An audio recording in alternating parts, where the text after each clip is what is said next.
Yo,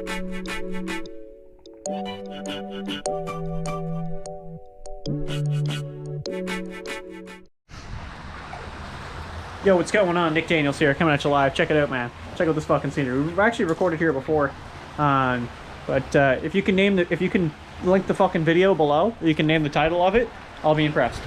Yeah, so today I kind of want to talk about Tinder, Tinder Gold specifically. It's sort of the camera's fucking askew. It's just I'm holding it with my hand. We're not doing the fucking stick today. Yeah, man. So I'm talking about like Tinder Gold. You ever think it's worth it? You ever try it? You ever get curious about it? Well, I tried it back in the day, and we're gonna talk about that experience. So yeah, right into it, man. So Tinder Gold's actually, it's funny because it's really not that expensive if you really do the math. Like it does tell you, like you can do like the 1 month plan or whatever. And you get all like the bullshit stuff with it as normal, right? But a couple of the perks that are interesting about it, so you get this thing called Passport. Now I tried Passport before, and they also gave it free. They had it free for like a month when COVID was out. Passport's interesting because like you can just set your location to wherever you feel like it, which is kind of cool. So you're just like, yeah, I feel like I want to be in the Bahamas. But the problem is that like literally we'll come up like 3,000 kilometers away. So instantly, like a lot of people are just like, no, like why the fuck would I bother? Like you're not here. Right? So it doesn't just say like a kilometer away, it's like 3,822. And then they're like, nope, and they just go. But the odd match you will get, it's pretty funny. Because obviously you're nowhere near them, so there's really, you're never going to probably meet them. Let's be honest. Especially with Tinder. Like eHarmony, like there's like a 1% chance. Yeah, so like that kind of happens. The unlimited likes, I think, is what most people go for. Like that you can just swipe endlessly, and there's just a shit ton of people on Tinder, so you can just keep swiping for fucking hours. It's funny, actually, I can't remember, it's Bumble that if you swipe no on somebody, it still counts towards your daily like. But Tinder, you can swipe no on like everyone and just keep going because it doesn't technically count towards someone you liked. And you get like 50 or something like that. I don't know what it is. You get like a half decent number per day. You get like 5 super likes every 24 hours. The super like, I know people laugh about that shit, but you know what? At the end of the day, it actually kind of works. I've got a couple matches, and I actually ended up getting a date and some activity, beneath the sheets because of a super like. So it fucking works, man. Yeah, 2 of the actual girls I've ever actually like gone on like several dates with, and it actually like was working. It was fucking super likes, which is pretty funny. So yeah, don't underestimate those. Just don't pay for them. They're fucking bullshit. You get a boost. You get a boost a month. Boost to me is retarded. You don't get much out of that. It's just like you're like kind of top on the search results. Like your profile is out there more. The biggest thing I think people try to go for is you can see who likes you. So like when the gold fucking number comes up, and it's like you got someone new liked you, and you can go like look, and normally it's like blurred out and you can't see shit, and it's just like go start swiping and they'll appear. Well, they do, and that's how the algorithm works. So I'll explain that a little bit to you before we get into this part. But basically, yeah, like if someone swipes right on you, and even if they're out of your preferences completely, like they might be out of your range, they might be another gender, like it could be anything. It could be like distance, like you're only searching for 40 kilometers, they could be 80. As long as they swiped on you first, like if you wait like literally if it comes up, it's like someone new liked you, and you like restart the app, like you reload up Tinder, and you wait you wait 2 minutes and then reload it up like that, they'll come up within like the first 5 people. Like it's always like, it's usually the second or third, and their profile will be right there. And you can usually just tell by the blurred outline who it is.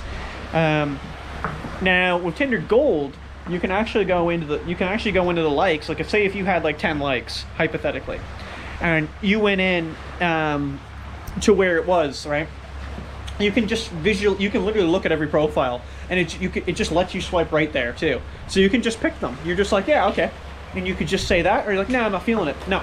And it actually will get rid of the number, because I don't know if you've ever done this too, but if you swipe no on someone who swiped right on you, sometimes it just won't disappear from the number, and they'll just forever stay there.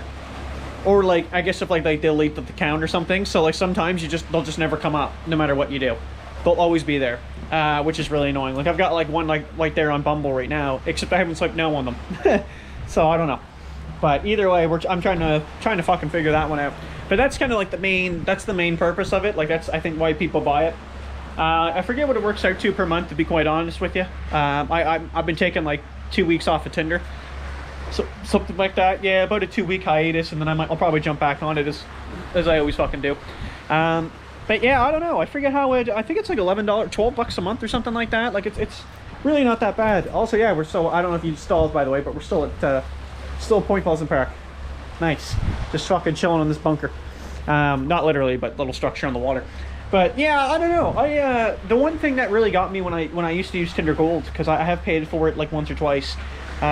First time really out of curiosity, is like the moment I signed up for it, it was like someone new likes you. It was like I didn't even fucking put a picture in. I think I was like, yeah, okay. And sure enough, it was like 3,000 kilometers away, and it was like the profile was like this really like fucking hot chick in like 240 like fucking like 240p like pixels. Like it was just fucking blurred, and she's just like the profile's like the description like one line. It's just like, I want you tonight XOXO. I was like, okay, so there's the fake accounts. So what I think it does as well, like I think it kind of like instantly does that, so you don't like feel as bad like that you paid the money. Like, oh, here's a couple matches, like this is what you're paying for, and you just get raped. I would honestly, if I had to pick any day of the week, I would pick, if I had to pay $180 for like, let's just say like a year of Tinder Gold. Actually, it wouldn't even be that, to be quite honest. Like you'd probably be paying like 120 bucks. Or like whatever the fuck eHarmony was, like 200 something for like 200 and like fucking 40 for 6 months. I'd gladly pay for Tinder. Tinder, I feel like you get way more out of. Like it's just like, I don't want to like sit there and compare, but like this, eventually I am doing that, by the way. I am going to do the fucking review where I'm going to like talk about like the top 10. And it's close, man. Like it's just my fucking opinion. It's just a biased opinion, but I'm gonna tell you too, it's straight. I don't think Tinder's #1, and I think eHarmony's fucking far from it. It's closer than others, of course, like iDates. iDates is just a fucking meme at this point, but I don't know, man. Like it's just fucked, because like eHarmony, you pay so much money for it, and then you have to go through all the trouble of like it's this grueling fucking process to set up a profile and send out emails, because that's basically what you're doing to try to get a date. In Tinder, it's just like swipe right, swipe right, swipe right, swipe right, swipe right, and like it's so little effort. That's why so many people do it, right? Like it's not necessarily because like Tinder caught on first. Like yes, it is, it obviously, like Tinder's the most popular. I don't care what anyone says, it's the most used. You go in the fucking app store, it's got the most downloads. Like it just makes sense. I mean, half of them are probably me just deleting it, re-downloading it, but the actual base of it, if you think about it, it's fucking ingenious, because it's literally just as simple as possible. We'll make this into another video, because I don't want to just fucking ramble into that for another 10 minutes. But yeah, I don't know. So that's Tinder Gold, man. I don't think it's actually that bad. If you try it out for a month, I don't think you'd really regret it, to be quite honest. I think like you'd probably get, like, I feel like you'd get your money's worth. Like you're not like ripped off. Like, I don't know, like the one that really got me was like Match.com when I paid for it, because next thing you know, I was out of people to message in like 20 minutes. And it's the most discouraging thing. Jesus Christ, walking on this shit here. Just so you have context of why I'm like freaking out. But yeah, man, like that, and that's just it. Like that, you know, you run out of people to message, and then you're really discouraged. You're like, my first thought on Match was like, why the fuck did I pay for this, right? Because like now there's nobody here. Like it's gone. Like it's just like, okay, now my money just sits there. It's like on eHarmony. Like the amount of people I message a week now is about like fucking one if I'm lucky. Like there's like one new account that even looks remotely kind of cute, or has a picture, or doesn't have kids, or lives close enough, or isn't fat, or like, you know, it just is what it is, man. Like it's just the fucking realities of the world. That's why I say like Tinder's so casual, that you get like such a young, preferable user base, right? Like you get so many people, and then you go in the eHarmony, it's like, yeah, it's tough love, man. Like there's not that many people on it, and I think the money's the discouraging part. You pay $11 a month, or you pay 40. Like you pick your fucking price, man. So I don't know. But yeah, that's my thought on Tinder Gold. That's my thoughts on Tinder Gold, yeah. And next I think we're gonna talk about another dating app video, and it'll be why people kind of prefer the bullshit, like make an account in one line and go from there, which is pretty obvious, but we'll make another video on it. Thanks. Milk the views. All right, see you later. Take it easy, and yeah, we'll find another spot to film.